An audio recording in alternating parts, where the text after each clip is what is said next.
All right, so I'm having a moment here. I'm working on a project, very important project, and it just dawned on me because of like the vein that I'm writing in.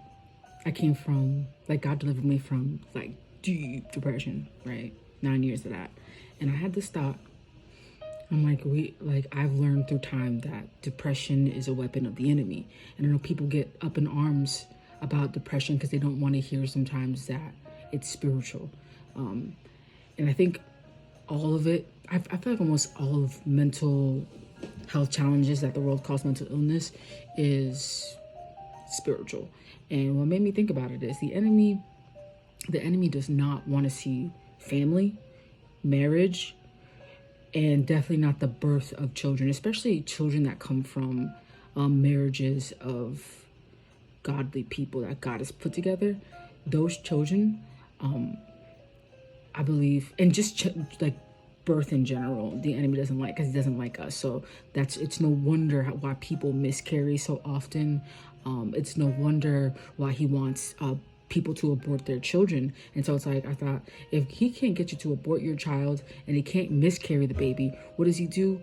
Brings postpartum depression, and now the mother cannot connect with her baby. And why is that important? It's like the premium time of bonding and development between a mother and her baby. And so if he can get that to go on extensively, it totally disrupts the development of the child, the empathy and all these other things that develop. I don't know all of it. I don't know all the science, right? Off the top of my head, if I looked, I could tell you, but all that stuff gets interrupted.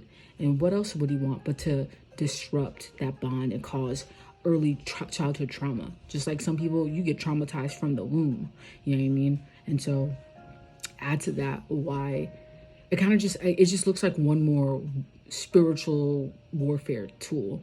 And so it just made me consider, like, truly depression is not all in your head, and it's not all what's in the DSM or what the APA is saying. It's warfare. And so I think if we saw depression for the weapon that it was, also, this is not without saying that there is not this depression. Let me say this: depression. There's a difference between the experience of depression and, sorrow because of a life event versus extensive depression that lasts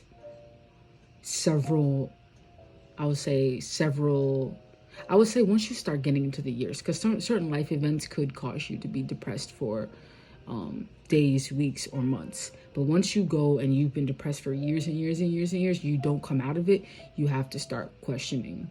And I think it's good too to get prayer for every type of depression, whether it is a short-term or a long-term thing. But you have to start to question, what is the spiritual nature behind this depression, and start finding out, what's going on. Because depression is definitely weaponized. And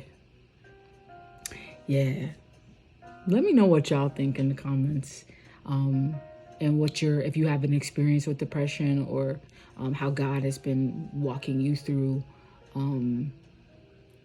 or brought you out of depression. I think we need to talk about it more from a spiritual perspective, because the Bible is so clear about the healing for God's people from the torment of depression. So it's not actually a thing that he wants us to live with. It's not a normal thing in God's kingdom. Just like if that was the case, then God would say, when we get to new heaven and new earth, you'll still have depression. But he doesn't. He says all that sickness, all the illness is gone, because it's not normal for his kingdom. And so I don't like to see, especially Christians, subscribing to a lifestyle of depression. Hit me in the comments.